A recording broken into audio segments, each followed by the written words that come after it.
បាទសូមជំរាបសួរបងប្អូនទាំងអស់គ្នាដែលជាអតិថិជន Fun Farm ទីហាអូតូឬក៏ Channel YouTube ទាប៊ុនសេង Official បងប្អូនថ្ងៃនេះខ្ញុំសូមធ្វើវីដេអូខ្លីចែករំលែកបទពិសោធន៍ខ្លះៗរបស់ខ្ញុំអំពីរបៀបមើលរថយន្តថាមានបុកប៉ះផ្នែកខាងមុខឬក៏អត់បងប្អូនអញ្ចឹងជំហានដំបូងបងប្អូនអាចមើល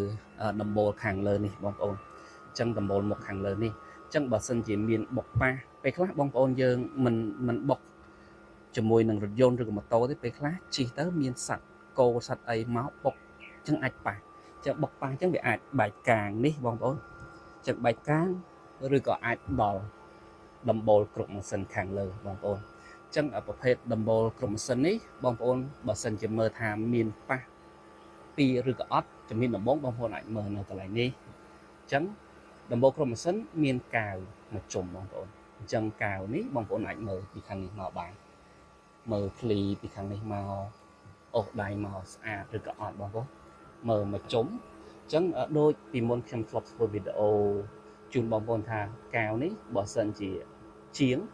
នៅខ្មែរយើងគាត់អូសត្រឡប់មកគាត់អូសឡើងវិញអញ្ចឹងកៅដែលអូសមកវិញគឺចុចទៅតុនបងប្អូនមិនដូចកៅស៊ីនចេញពីរោងចក្រមកទេអញ្ចឹងបងប្អូនផ្ទៀងទៀតថាសាច់កៅហ្នឹងខាងនេះនិងខាងនេះដូចឬអត់បងប្អូនពេលខ្លះគេប៉ះមកចំហៀងទេអញ្ចឹងជាងគាត់ត្រូវតោនឬឲ្យគាត់បៀកថ្នាំគាត់ត្រូវអូសកៅនេះអញ្ចឹងបងប្អូនអាចឆែកមើលកៅទាំងសងខាងហ្នឹងដូចគ្នាឬក៏អត់បងប្អូនអញ្ចឹងដោយសារពេលខ្លះគេប៉ះតែបន្តិចហើយបើសិនជាថាករណីដែលគេបុកខ្លាំងរហូតដល់ដបូលខាងមុខនេះក៏ពិតខ្លាំងបងប្អូនអញ្ចឹងគេត្រូវដូរដបូលគេអាចមានករណីពីរបងប្អូនគេយកដបូលពណ៌ដូចហ្នឹងឬក៏គេយកដបូលពណ៌ផ្សេងយកមកបាញ់ថ្នាំបងប្អូនអញ្ចឹងបងប្អូនពេលខ្លះបងប្អូនអាចមើលនៅផ្នែកខាងក្នុងបងប្អូនអញ្ចឹងផ្នែកខាងក្នុងបើសិនជាពេលខ្លះឡានយើងស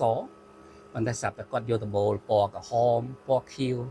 អីផ្សេងមកដោយសារតែទិញកាប់សាច់ពេលខ្លះมันមានពណ៌ដែលយើងចង់បានទេបងប្អូនអញ្ចឹងគាត់យកមកអញ្ចឹងគាត់ត្រូវដូរដបូលអញ្ចឹងគាត់ត្រូវបងប្អូនអាចឆែកមើលខាងក្នុងនេះអញ្ចឹងបងប្អូនចង់ដឹងថាគេដូរដបូលឬក៏អត់ជំហានដំបូងបងប្អូនអាចមើលនៅកន្លែងនេះខ្ចៅនេះបើសិនជាគេត្រូវការដូរគេត្រូវដោះនេះខ្ចៅនេះបងប្អូនអញ្ចឹងខ្ចៅនេះមានស្នាមដោះឬក៏អត់អញ្ចឹងគេដោះមិនដែលដោះមួយចំហៀងបងប្អូនដោះខាងនេះហើយនឹងដោះមកខាងនេះទៀតបងប្អូនអញ្ចឹងករណីបើគេដោះវាក៏ជាមានសល់ស្នាមសោដែលគេដោះបងប្អូនអញ្ចឹងស្នាមហ្នឹងអាចករណីមួយទៀតគេដោះហើយគេប្រហុយឡើងវិញអញ្ចឹងប្រហុយបងប្អូនអាចឆែកមើលផងថាខ្ចៅយូរហើយឆ្នាំឡាននេះ011ស្រាប់តែក្បាលខ្ចៅនេះរៀងស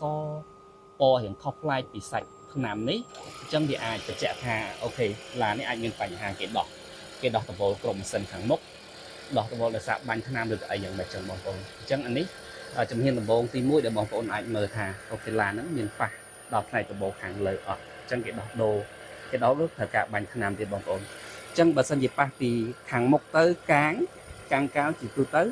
គេអាចបៀកឬក៏ដូរកាងឡើងវិញបងប្អូនអញ្ចឹងបើប៉ះវាអាចជ្រុលដល់ធ្នឹមខាងក្នុងអញ្ចឹងបងប្អូនអាចមើលធ្នឹមទាំងសងខាងធ្នឹមនេះមានពីសាច់ដែកមកអញ្ចឹងល្អបងប្អូនអញ្ចឹងកន្លែងចេះបើសិនជាប៉ះប្រកាសជាមិនអាចវាយឲ្យដូចដើមទេហើយបើសិនជាគេដោះបងប្អូនអញ្ចឹងកន្លែងនេះគេមិនជាប់ទេគេផ្សារជាប់ទេអញ្ចឹងគេបើសិនគាត់ដោះកន្លែងនេះគាត់ត្រូវធ្វើឡើងវិញអញ្ចឹងមិនស្អាតដូចដើមនេះបងប្អូនអញ្ចឹងបើសិនប៉ះដល់ផ្ពាល់អញ្ចឹងបងប្អូនអាចមើលនេះបានផ្ពាល់ប្រឡងផ្ពាល់ទាំងពីរហើយនឹងខ្ចៅហើយនឹងស្នាមនេះទាំងអស់ហ្នឹងបងប្អូនអញ្ចឹងសាច់ឃ្លីបងប្អូនអាចមើលបានទាំងខាងនេះ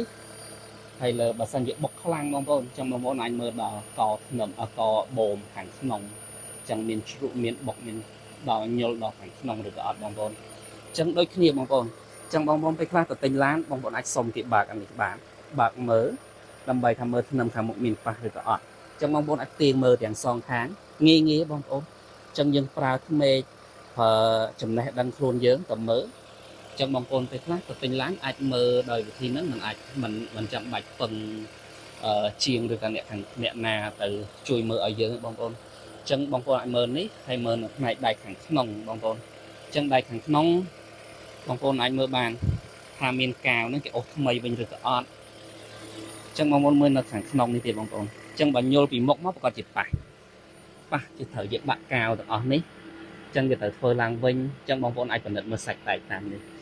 ចឹងមួយទៀតបងប្អូនអាចមើលនៅក្រោមខាងក្នុងនេះបងប្អូនចឹងខាងក្នុងនេះមានសាច់ដែកមានខ្ញុំធ្វើការឈួលពើជូនបងប្អូនចឹងបងប្អូនស្រួលមើលជាងបងប្អូនចាំតិចនេះបងប្អូនអាចមើលបានខាងក្នុងមានកាយ៉ាវដែកគេមិនជាប់គ្នាចឹងបើសិនជាមានបុកប៉ះក៏ជារួញដែរបងប្អូនចឹងបងប្អូនអាចមើលតាមប្រមាណចំណុចនេះចឹងអាចដឹងថាតាឡានហ្នឹងមានបុកប៉ះផ្នែកខាងមុខអត់ចឹងបើសិនជាប៉ះគេត្រូវបាញ់ថ្នាំឡើងវិញទេបងប្អូន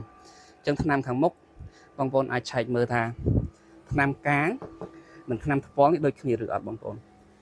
ហើយថ្នាំថ្ពាល់នេះនិងទ្វាដូចគ្នាឬក៏អត់ចឹងបងប្អូនអាចមើលបានផ្ទៀងថ្នាំទឹកថ្នាំ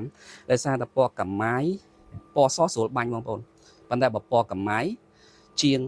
ពេលខ្លះក៏ជះកាម៉ាយតិចពេលខ្លះជះខ្លាំងពេកអញ្ចឹងទឹកថ្នាំវាអត់ដូចគ្នាបងប្អូនណាមួយទៀតទឹកថ្នាំចាស់និងទឹកថ្នាំថ្មីក៏អត់ដូចគ្នាដែរពណ៌បងប្អូនអញ្ចឹងចំណុចសំខាន់ប្រមាណនេះដែលប្រមាណចំណុចនេះដែលខ្ញុំចែកម្លែកជូនបងប្អូនងាយដើម្បីបងប្អូនអាចស្វែងយល់អាចមើលពិនិត្យមើលថាតើឡានមួយគ្រឿងនេះមានបុកឬក៏ប៉ះផ្នែកខាងមុខរបស់បងប្អូនប៉ុន្តែរថយន្តមួយគ្រឿងដែលខ្ញុំធ្វើការបង្ហាញជូនបងប្អូននេះខ្ញុំមានបិទផ្លាកលេខដោយសារឡានខ្ញុំទិញពីភ្ញៀវបងប្អូនកាត់ពីម្ចាស់ដើមអញ្ចឹងឡាននេះធានាមិនបុកមិនប៉ះមិនមានបាញ់ថ្នាំសូម្បីតែកាំងបងប្អូន